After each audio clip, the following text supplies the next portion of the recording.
kulanti wacan oo wanaagsan daawadayaal ku soo dhawaada dalkaab media qodobada maanta ugu dooroon waxaa kamid ah maxaa ku soo kordhay xukunkii maxkamadda Dagaal ee kiiskii AL-SHABAAB askari ka tirsan ciidamada dawladda federaalka Soomaaliya oo ku dhaawacay arday walaalo ahaa oo gaari wada saarnaa madaxweynaha maamulka Kofur Galbed oo heegan geliyay ciidamada Kofur Galbed iyo dagaal cusub uu ku dhawaaqay akhbaaraadka dibaddana waxa uu dooroon Sacuudiga oo sheegay inuusan diyaar u ahayn in dagaal uu la galay Iran Turkiga oo dhameystiray heshiiskii hubka ee kala dhaxeeyay dawladda Ruushka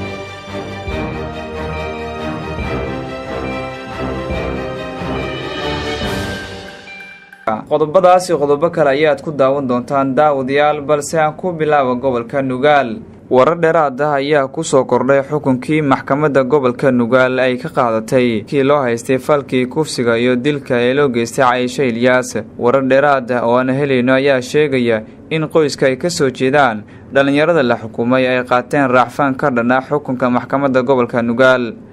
qoyska ayaa shaaciyay inaysan ku qanacsanayn xukunka maxkamadda gobolka Dagaal taasina ay keentay inay raacfaan qaataan sida ilo xogogaal ay xaqiijiyeen ehelada marxuumad AL-SHABAAB ayaa cadeeyay inay ku qanacsan yihiin xukunka ay garatay maxkamadda Puntland si kastaba ay kooxda kale u qaataan raacfaan ay ku qanacsan yihiin wixii sharciga uu siiyo dambiilayaasha maxkamaddu ku heshay dambiga eheladooda qaar ka mid ah oo ka hadlay magaalada Burtinle ayaa dhawaan sheegay inaysan aqoonsanayn go'aanka maxkamadda iyo DNA-da laga qaaday oo ay sheegeen inay tahay mid aan sharciga ogolayn maxkamadda gobolka Dagaal ayaa dhawaan xukun ku riday 3 ruux oo lagu helay dambiga loo haysto AL-SHABAAB waxaana maxkamadda ay ku riday dil toogasho iyadoo la sii daayay dhalinyaro kale oo dambi lagu waayay ehelada qoyska AL-SHABAAB ayaa cadaalad darro waxay kaga guureen magaalada Gaalkacyo ee gobolka Mudug wali deegaanada maamulka Puntland waxa ka taagan falkii iyo dilkii loo geystay AL-SHABAAB oo inta badan dadka deegaanka ay hadal hayaan si kastaba waxa laga dhowr sugayaa maxkamadda gobolka Dagaal oo xukun dil ah ku riday raggii kufsaday AL-SHABAAB isla markaana dilay wararka naga soo gaaraya degmada Dharkiinle ee gobolka Banaadir ayaa sheegaya in mid ka mid ah ciidamada dawladda uu rasaas ku furay gaari ay saarnaayeen arday walaalo ahaa oo ku sugnaa degmadaasi gaariga ayaa la sheegay inuu ku sugnaa goob gaadiidka lagu baaro oo ku taala degmada Dharkiinle ee gobolka Banaadir waxaana la ogeyn sababta ka dambaysa rasaasta askarigan uu ku furay gaariga 3 ka mid ah ardayda gaariga saarnaa oo walaalo ahaa ayaa la sheegay inay dhaawacyo ka soo gaareen rasaasta askarigu furay waxaana la dhigay xarumaha caafimaad ee magaalada Muqdisho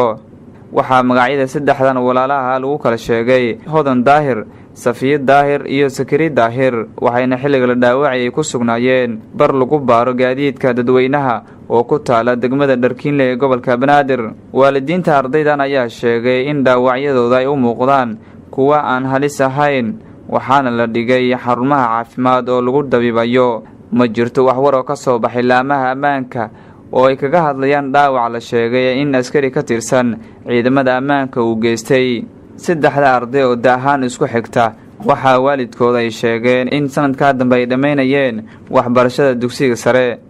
waxayna dhiganayeen dugsi gaar loo leeyahay oo lagu magacaabo Al-Anwar ciidamada booliiska ee magaalada Muqdisho oo ku sugan baraha control ayaa inta badan waxay dhaawacyo dil u geystaan dadka shacabka kadib markii gawaarida qaarkood ay ka shakiyaan ay ku furaan rasaas maalintii shalay ahayd oo u dambeysay askari ka tirsan ciidamada booliiska wuxuu darwal mootobajaajla ku dilay agagaarka Saint-Germain ee degmada Hodan ee gobolka Banaadir kaasoo ilaayo hadda laamaha ammaanka ay soo qaban madaxweynaha maamulka Kofur Galbed Cabdicasiis Xasan Maxamed Laftagareen oo warbaahinta kula hadlay magaalada Baydhabo ayaa ka hadlay xaaladaha guud ahaan ka jira deegaanada maamulkiisa ugu horeen Laftagareen waxa uu ka hadlay qarax ka dhacay degmada Bardaale oo xubno maamulkiisa kamid ay ku dhinteen wuxuuna sheegay inuu ka xun yahay qaraxaasi oo saraakiil ay ku dhinteen madaxweyne Laftagareen ayaa sheegay in dadka Kofur Galbed ay dhibaato kala kulmaan ururka AL-SHABAAB taasina ay ku qasabtay inay diyaariyaan jawaabta ka dhanka AL-SHABAAB saraakiisha ciidamada dawladda Soomaaliya iyo kuwa Kofur Galbed ayuu ugu baaqay inay galaan foojignaan iyo heegan dheeraad ah oo ay kaga hortagayaan weerarada ka dhanka al-shabaab oo ay soo qorsheenayaan inay ka fuliyaan deegaanada maamulkaasi. Dagaal ayuu ku baaqay in loola galo ururka al-shabaab oo ka dagaalama deegaanada maamulka Koonfur Galbeed, isagoona sheegay in guud ahaan ciidamada iyo maamulada degmooyinka inay midoobaan oo al-shabaab dagaal xoogan ay la galaan, isla markaana ay kala wareegaan deegaanada ay gacanta ku hayaan ee ka tirsan maamulkiisa. ku dhawaaqista dagaalka ka dhanka dagaalamayaasha al-shabaab uu ku dhawaaqay madaxweynaha maamulka Koonfur Galbeed ee Soomaaliya ayaa waxa uu imaanaya xilli deegaano fara badan ciidamada militariga Soomaaliya maalmihii dambe ay ka qabsanayeen dagaalamayaasha al-shabaab. al-shabaab ayaa waxaa la sheegay in deegaano fara badan oo ka tirsan gobolada dalka ay ka baxeen, isla markaana ciidamada dawladda ay la wareegeen deegaanadaasi. deegaanada maamulka Koonfur Galbeed qaarkood waxaa ka dhaca weerar ay geystaan dagaalamayaasha al-shabaab, isla markaana ay ku dilaan shacab iyo askar ka tirsan ciidamada maamulka Koonfur Galbeed ee Soomaaliya. boqortooyada Sacuudiga ayaa sheegtay inaysan qorsheynin dagaal ay la gasho dalka Iiraan kadib markii Sacuudiga uu Iiraan ku eedeeyay weerarkii dhowaan lagu qaaday xarumo shidaal oo ku yaala gudaha Sacuudiga. Riyaad ayaa Teheraan ku eedeysay inay lahayd amarkii diyaaradaha droniska ay talaadadii ku weerareen xarumo shidaal oo ku yaala gudaha Sacuudiga, iyadoo mas'uuliyadda weerarkaasi ay sheegatay falaagada Xuutiyiinta. Iiraan ayaa iska fogeysay eedeymaha kaga yimid dhanka boqortooyada Sacuudi Arabiya. Caadil al-Jabeeri oo ah wasiir dowlaha wasaaradda arrimaha gudaha ee Sacuudi Arabiya ayaa sheegay in boqortooyada aysan doonin dagaal ay la gasho Iiraan. al-Jabeeri ayaa intaasi raaciyay in Sacuudigu uu diyaar u yahay jawaab uu ka bixiyo dagaalka kaga yimaada dhanka Iiraan.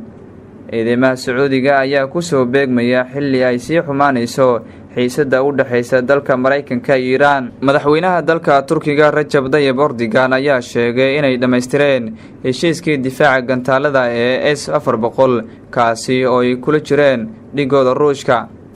iibsashada Turkiga ee gantaaladan ayaa sii xumeynaysa xiriirka diblomaasiyadeed ee ka dhaxeeya dalka Mareykanka, maadaama uu hore ugu digay iibsashada. wax su'aal lama gelin karo in Turkiga uu ka laabanayo heshiisyada gantaalada S-400. heshiiskaasi waa mid soo ilaaday, ayuu Erdogan sabtidii ka sheegay magaalada Istanbul ee dalka Turkiga. Erdogan ayaa sidoo kale sheegay in Ruushka ay iska kaashan doonaan soo saarista gantaalada difaaca ee S-500. Washington ayaa sheegtay in heshiiska labada wadan ee Ruushka iyo Turkiga uu cabsi badan gelinayo amniga wadamada galbeed, iyadoona bishii Abriil Mareykanka uu hakiyay diyaaradaha dagaalka ee F-35 oo ay ka iibin rabtay Turkiga. xiriirka Mareykanka iyo Turkiga oo xumaada ayaa sidoo kale saameyn weyn ku keeni kara ururka ay labada dawladood ku midaysan yihiin ee gaashabuurta NATO. guud ahaan intaas ayaan kusoo gabagabeynayaa daawadayaal warkii aad ka daawanayseen dalka media.